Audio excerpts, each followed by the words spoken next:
सलाम। मेरे लिए ये बहुत खुशी और एजाज़ की बात है कि मुझे मौका दिया गया अपने ख्यालात के इजहार का। मैं ख़ास तौर से शुक्रगुजार हूँ मरकज़ जमात इस्लामी का कि उन्होंने मुझे ये मौका दिया।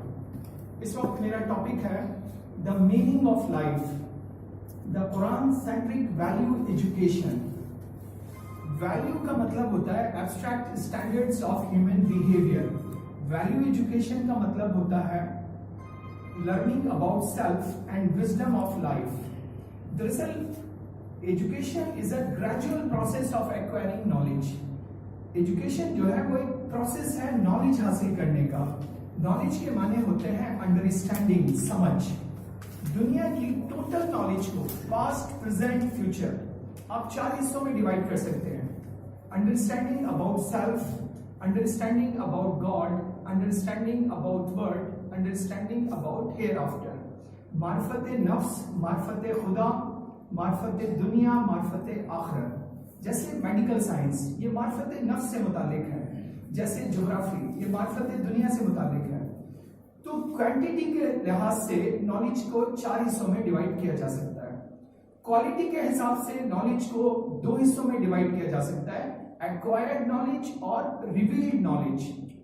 इल्हामी नॉलेज और मतलब इक्तिसाबी इल्म। दुनिया की जितनी भी नॉलेज है वो तजुर्बे, ऑब्जर्वेशन, रिसर्च, सेंसस पर मबनी है, इसलिए वो एक्वायर्ड कहलाती है। इसके बरक्स मजहबी नॉलेज इल्हामी नॉलेज है। दोनों में बुनियादी फर्क क्या है? दोनों में बुनियादी फर्क यह है कि एक्वायर्ड नॉलेज इस सवाल का जवाब देती है व्हाट इज मैन, इंसान क्या है। इल्हामी नॉलेज इस सवाल का जवाब देती है व्हाई इज मैन, इंसान क्यों है। तो दोनों में जो बुनियादी फर्क है वो है क्या और क्यों। Acquired knowledge quality of life को डेवलप करती है कि आप पहले पैदल चलते थे, फिर बाइसिकल, फिर स्कूटर, फिर car, marine shuttle, space shuttle.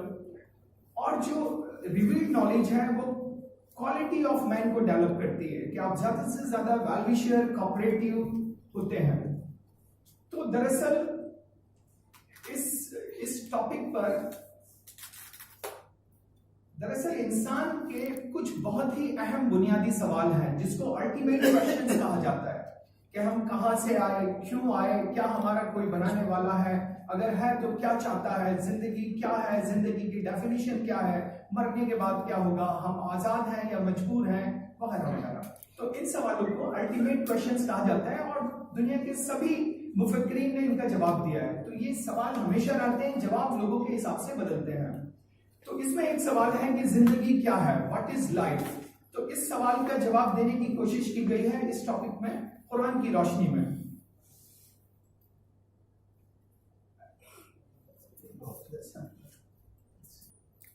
इस्लाम के पॉइंट ऑफ व्यू से नॉलेज को 3 हिस्सों में आप मतलब उसके असर के लिहाज से, जैसे यूजफुल नॉलेज और हार्मफुल नॉलेज से बचने की बात करता है। आज की दुनिया में 21वीं सदी में नॉलेज इतनी ज्यादा हो चुकी है कि अब नॉलेज में, लर्निंग में असल में 3 चीजें होती हैं, लर्न, रीलर्न, अनलर्न। तो आज की दुनिया में रीलर्न और अनलर्न की वैल्यू बढ़ गई है लर्निंग के मुकाबले। तो हम अपने टॉपिक पर आते हैं। आप इमेजिन कीजिए एक ऐसी दुनिया जिसमें से इंसान को निकाल दिया जाए, आप देखेंगे कोई फर्क नहीं पड़ेगा, eco cycle, food chain as it is चलती रहेगी। इसके बरक्स अगर आप इंसान के अलावा कोई भी चीज दुनिया से निकाल दें, मिसाल के तौर पर आप सूरज को निकाल दें, इमीडिएटली सिस्टम कोलैप्स कर जाएगा, इको साइकिल, फूड चेन सब डिस्टर्ब हो जाएगी। तो अब सवाल पैदा होता है कि वर्ड फॉर मैन, दुनिया इंसान के लिए, तो इंसान किसके लिए। ये पॉइंट है कि हमारा स्टेटस हमारी पावर को बताता है। जैसा हमारा स्टेटस होता है वैसे ही हमारी पावर भी होती है। मिसाल के तौर पे हम इस मकान के मालिक हैं तो हम इसकी दीवार को तोड़ सकते हैं, और हम इस मकान में किराएदार हैं तो हम दीवार को नहीं तोड़ सकते, लेकिन दीवार का कलर बदल सकते हैं। यहां मकान में मेहमान हैं तो ना तो दीवार तोड़ सकते हैं, ना कलर बदल सकते हैं, बल्कि फर्नीचर में मामूली सी चेंजेस कर सकते हैं। तो इससे ये पता चला कि हमारा स्टेटस यानी हमारी हैसियत हमारी पावर को बताती है। तो इस प्रेजेंटेशन में मैं कोशिश करूंगा कि सारी चीजों के स्टेटस को बताया जाए। जैसे what is the status of word for man, Quran कहता है, ये सूरत है और आयत है, this world is a testing ground for man, ये दुनिया इंसान के लिए इम्तहान गाह है। अब देखिए ये टेस्टिंग ग्राउंड बाहर से कैसा है, अगर आप मिल्की वे में देखें तो बहुत ही मामूली सा है, और अंदर से कैसा है, हर इंसान एक टेस्ट की हालत में डाला गया और चारों तरफ उसके मौत है, बुढ़ापा है, एक्सीडेंट्स हैं, हादसा हैं, दुनिया में मतलब खुशी है, दुख है, मतलब तो आप अंदाजा लगा सकते हैं कि इंसान के ऊपर प्लैनेट्स का भी असर आ रहा है। चांद की कशिश की वजह से समंदर में ज्वार भाटा आता है और 75 फीट ऊंची लहरें उठती हैं। तो ये टेस्टिंग ग्राउंड, कुरान कहता है दुनिया टेस्टिंग ग्राउंड है। तो ये अंदर से आपने देखा बाहर से कैसा है और अंदर से कैसा है। एक दूसरा सवाल कि what is the status of man on this planet earth, इंसान की हैसियत इस दुनिया में क्या है। इंसान की हैसियत इस दुनिया में एग्जामिनी की है, टेस्टी, कि वो इम्तहान दे रहा है। What is the definition of human life, इंसानी जिंदगी की तारीफ यानी डेफिनेशन क्या है। कुरान के मुताबिक इंसानी जिंदगी की डेफिनेशन है कि ये एक टेस्ट है, human life is a test. जैसे कुरान कहता है कि हमने मौत और जिंदगी को पैदा किया ताकि तुम्हें आजमाएं, तुम में सबसे अच्छे काम कौन करता है। तो दुनिया टेस्टिंग ग्राउंड है और इंसानी जिंदगी टेस्ट है। टेस्ट के लिए 4 चीजों का होना बहुत जरूरी है। एक तो फ्री विल होनी चाहिए, आजादी, अगर आजादी नहीं है तो टेस्ट भी नहीं हो सकता। दूसरा, छुपे हुए नतीजे फौरन सामने नहीं आने चाहिए। तीसरा, समझ, अच्छा सही और गलत की समझ। चौथे, सही और गलत के नतीजों की समझ, अगर इनमें से कोई भी चीज मिसिंग होगी तो वो इम्तिहान नहीं हो सकता। यही वजह है कि दुनिया में जो पागल है या जो बच्चे हैं वो इम्तिहान से बाहर है, वो सब के सब जन्नत में जाएंगे क्योंकि उनमें ये क्वालिटीज पूरी नहीं पाई जाती। तो what is the format of test, इस टेस्ट का फॉर्मेट क्या है। इसका ये एक रिले फॉर्मेट है। रोजाना दुनिया में 3,92,000 लोग पैदा होते हैं और 1,55,000 लोग मारे जाते हैं दुनिया में। तो हर चीज एक रिले फॉर्मेट में दी जा रही है। टाइम, दौलत, सेहत, एनर्जी, पावर, रिसोर्सेज, हर चीज एक रिले फॉर्मेट में है। कल हम जवान थे, आज आप जवान हैं, तो टाइम, हर चीज एक रिले फॉर्मेट में दी जा रही है। इज ह्यूमन लाइफ टेम्परेरी और इटर्नल। कुरान कहता है, कुरान के मुताबिक खुदा ने इंसान को हमेशा के लिए पैदा किया। जो पैदा हो गया वो कभी खत्म नहीं होगा। उसकी लाइफ के 2 हिस्से हैं, life before death, life after death. मौत से पहले की जिंदगी, मौत के बाद की जिंदगी। मौत एक तरह से एक ट्रांसफर है इस दुनिया से दूसरी दुनिया में जाने के लिए। What is the duration of test, temporary और इटर्नल। ये जो टेस्ट है ये परमानेंट है या वन टाइम और टेम्परेरी है। कुरान के मुताबिक ये टेम्परेरी टेस्ट है। हदीस कहती है, हदीस के मुताबिक कोई इंसान समंदर में उंगली डाले और निकाले तो उंगली में जो पानी की बूंद होगी वो ये दुनिया है, और जो समंदर है गोया कि वो आखिरत है। इससे आप अंदाजा लगाएं कि आखिरत के मुकाबले ये दुनिया की जिंदगी कितनी छोटी है। तो यहाँ का मिलना ना मिलना, मिलके खोना ज्यादा माने नहीं रखता। व्हाट इज डेथ, मौत क्या है। कुरान के मुताबिक मौत जो है वो इस टेस्ट का खात्मा है, दोबारा पैदा होने का लम्हा है और अपने खालिक से मुलाकात का तरीक, मतलब उसके बाद खालिक से मुलाकात होगी इस दुनिया से एक परमानेंट दुनिया की तरफ। तो मौत मुकम्मल खात्मा नहीं है। कुरान के मुताबिक मौत का टाइम फिक्स है लेकिन मेथड फिक्स नहीं है कि आप एक्सीडेंट से मरें या आप सुसाइड करें या आप कत्ल हो, लेकिन टाइम फिक्स है। इस बात का जानना इतनी बड़ी इम्यूनिटी देता है कि आपको कैंसर हो जाए, हार्ट पेशेंट हो तो आप हमेशा मायूस नहीं होंगे, क्योंकि जब टाइम फिक्स है तो कोई भी बीमारी ज्यादा नुकसान नहीं कर सकती। In what manner this test is done, ये टेस्ट कैसे लिया जा रहा है। दरअसल ये एक डायरेक्ट टेस्ट है। इंसानी जिंदगी में डिफरेंट सीन आ रहे हैं, जैसे कामयाबी का सीन। अब हमारे सामने ऑप्शन है, हम चाहे तो शुक्र करें चाहे तो गुरूर करें। एक नाकामी का पेपर, तो ये डायरेक्ट टेस्टिंग चल रही है। हम चाहे तो शिकायत करें चाहे तो सब्र करें। इसी तरह कभी हम पावरफुल हैं तो चाहे तो जस्टिस, इंसाफ करें चाहे तो नाइंसाफी करें। तो ऑप्शन हमारे सामने है। कभी हम पावरलेस हैं तो हम उम्मीद से रहें या नाउम्मीद हो। इसी तरह कभी हमारे पास सेहत है तो हम केयरफुल रहें या केयरलेस बने। इसी तरह कभी हम बीमार हैं तो ऑप्टिमिस्टिक रहें कि पैसिमिस्टिक रहें। तो ये डिफरेंट पेपर्स आ रहे हैं हमारी लाइफ में और ये एक डायरेक्ट टेस्ट है।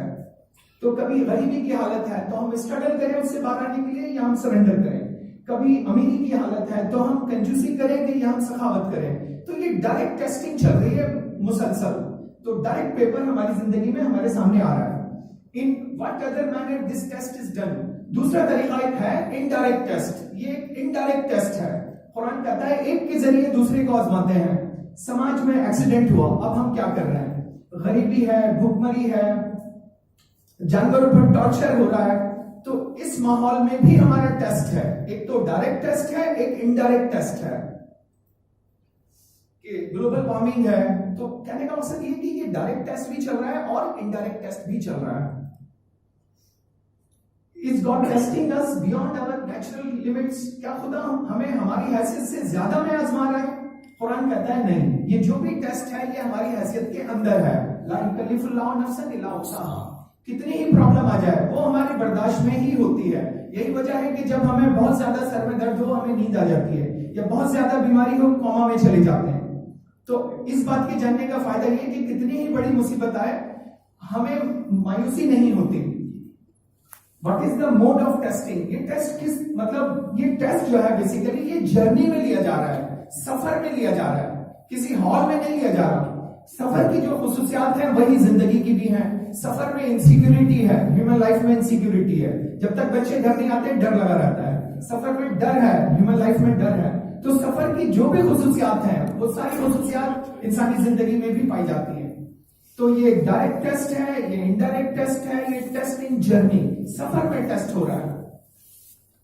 इंसानी बॉडी भी एक सफर में चल रही है। आप देखिए हमारी जिंदगी के 4 हिस्से हैं, यानी बचपना, फिर जब हम थोड़े बड़े हुए, जब एडल्टहुड और एल्डरहुड। तो देखा जाए तो 25% हालत ऐसी है जब हम ताकत की हालत में है, एडल्टहुड। 75% सिचुएशन में हम कमजोरी की हालत में है। इसीलिए ऐसे कानून की जरूरत है कि एडल्ट्री ना करें, नाजायज काम ना करें। क्योंकि अगर इंसान दूसरे कामों की तरफ मुतवज्जा हुआ तो वो अपने बूढ़ों की, अपने बच्चों की केयर कैसे करेगा? अगर इंसान 20 साल का पैदा होता और 20 साल में मर जाता तो इन सारी चीज 25 साल में मर जाता, तो इन सारी चीजों को मना करने की कोई वजह नहीं थी। लेकिन चूंकि 75% वो कमजोर है इसलिए कुछ चीजों से उसे मना किया गया। ये पूरा सोलर सिस्टम एक सफर में चल रहा है। हमारे जमीन के नीचे मैग्मा बह रहा है, यानी नीचे से सफर चल रहा है। जमीन में सफर है, हमारे अंदर टिश्यूज में चेंजेस आ रही हैं। क्या खुदा, हाँ, कुरान की एक आयत है कि अगर खुदा गाइड नहीं करे तो कौन करे? अगर उसने हमें बनाया तो उसी की जिम्मेदारी है कि वो हमें गाइड करे। तो खुदा ने हमें गाइड करने का एक परफेक्ट सिस्टम दिया। उसने दरअसल हमारे अंदर इनर जीपीएस लगा दिया। कुरान की जुबान में अमारा लवामा, कि आप कितने ही जाहिल, कितने ही बूढ़े, कितने ही बैकवर्ड हो, अगर आप दूध में पानी मिला रहे हैं तो आपको पता होगा कि आप गलत कर रहे हैं। तो हर इंसान के अंदर एक इनर जीपीएस है, यानी आप कह सकते हैं इंट्यूशन। इसके अलावा खुदा ने हमें सेंसेस दिए कि सेंसेस हमें बताते हैं कि कहां गड़ा है, कहां प्लेन है। तो सेंसेस के जरिए हमें गाइडेंस मिल रही है। फिर खुदा ने हमें अक्ल दी, तो अक्ल हमें बताती है कि क्या सही है, क्या गलत है। लेकिन इन तीनों चीजों की एक लिमिट है, उस लिमिट के बाद ये काम नहीं कर सकती। मिसाल के तौर पे आपसे कहा जाए कि एक जंग हुई जो ना 18वीं सेंचुरी से पहले हुई ना बाद में हुई, लेकिन हुई जरूर, तो ये बात समझ में नहीं आएगी। एक ऐसी जगह जो ना एशिया में है, ना अफ्रीका में है, ना दुनिया में है, मगर है, ये बात समझ में नहीं आएगी। एक ऐसा साइकिल जिसका सेंटर ना हो, तो अगर स्पेस और टाइम ना हो तो अक्ल काम नहीं कर सकती। अक्ल की मदद से ये जरूर पता चल सकता है कि इस कायनात का कोई क्रिएटर है, लेकिन हम उसका शुक्रिया कैसे अदा करें अक्ल ये नहीं बता सकती। कि नंगे होकर पहाड़ों पे चले जाएं या खाना पीना छोड़ दें। तो वहां जरूरत हुई, खुदा ने डायरेक्ट मैसेज दिया जिसको वो रिविलेशन कहता है, यानी खुदा की गाइडेंस जो अंबिया पे नाजिल होती है इंसानों की हिदायत के लिए। तो कहने का मकसद ये कि खुदा ने इंसान को बनाया और उसे गाइड करने का पूरा इंतजाम किया। इन शीशे पे जब डस्ट आ जाती है तो वो अपनी क्वालिटी खो देता है, वो आपकी शक्ल उसमें नजर नहीं आती। इससे ये भी पता चलता कि गुनाह कभी भी दूर किया जा सकता है। मौत तक पूरे इम्कानात हैं कि इंसान गुनाह को खत्म कर दे, लेकिन इंसान की बनावट अच्छी है। दुनिया में जो हंगामा हो रहा है पूरी दुनिया में, इसकी रूट कॉज क्या है, इसकी वजह क्या है? तो दरअसल खुदा ने हर इंसान को बनाया, उसमें अच्छाई रखी, बुराई रखी, फ्री विल दी, अच्छाई रखी, बुराई रखी, फ्री विल दी। तो कोई शख्स फ्री विल की वजह से उसका सही इस्तेमाल करता है, कोई गलत इस्तेमाल करता है। एज अ रिजल्ट क्राइसिस दुनिया में होता है। तो आप कह सकते हैं कि दुनिया में जितनी भी प्रॉब्लम है उसका रूट कॉज सिर्फ एक ही है, फ्री विल का गलत इस्तेमाल। हम आजाद हैं या हम मजबूर हैं? दरअसल हम आजाद भी हैं और मजबूर भी हैं। हम आजाद हैं नियत में, हम आजाद हैं कोशिशों में, हम मजबूर हैं नताइज में। तो कुरान कहता है कि दोनों ही सिचुएशंस हैं कि हम आजाद भी हैं और हम मजबूर भी हैं। क्या हम दूसरों के कामों के लिए जिम्मेदार हैं? कुरान कहता है no bearer of burden will bear the burden of other. कोई बोझ उठाने वाला किसी दूसरे का बोझ नहीं उठाएगा। तो हर शख्स अपने लिए जिम्मेदार है। हमारी जिंदगी में डिफरेंट सिचुएशंस आती हैं, कामयाबी की हालत, खुशी की हालत। तो ये क्यों है? दरअसल ये टेस्ट पेपर है, इसमें हमारे रेस्पॉन्स को रिकॉर्ड किया जाता है कि हम मुख्तलिफ सिचुएशन में कैसा रेस्पॉन्स करते हैं। इंसान के पास जो चीजें हैं उसकी हैसियत क्या है? इंसान के पास टाइम है, उसके पास औलाद है, दौलत है, रिसोर्सेज हैं। तो कुरान के मुताबिक वो अमानत है। आज की दुनिया की एक प्रॉब्लम ये भी है कि इंसान ये समझता है कि वो मास्टर ऑफ यूनिवर्स है, इसीलिए वो दुनिया को एक्सप्लॉइट करता है। लेकिन अगर वो ये समझे कि वो अमीन है, उससे पूछा जाएगा उन सारी चीजों के बारे में, तो वो एक्सप्लॉइट ना करे। तो कुरान कहता है कि वो जितनी भी चीजें आपको दी गई, आपका टाइम, आपकी औलाद, हर चीज एक अमानत है जिसके बारे में पूछा जाएगा। क्या इंसान की रिकॉर्डिंग चल रही है? बिल्कुल। इंसान जो भी सोचता है, जो भी बोलता है, जो भी करता है, उसकी रिकॉर्डिंग है। फ्राइड के मुताबिक हमारे माइंड के दो हिस्से आप मान लें, कॉन्शियस, नॉन कॉन्शियस। तो नॉन कॉन्शियस हमारी सोचों का गोदाम है। हम जो भी सोचते हैं वो उसमें रिकॉर्ड हो जाता है। मिसाल के तौर पे मेरी याददाश्त चली जाए, 5 साल बाद वापस आए, तो कहां से आई? इसका मतलब है कहीं रिकॉर्ड थी, इसीलिए तो वापस आई।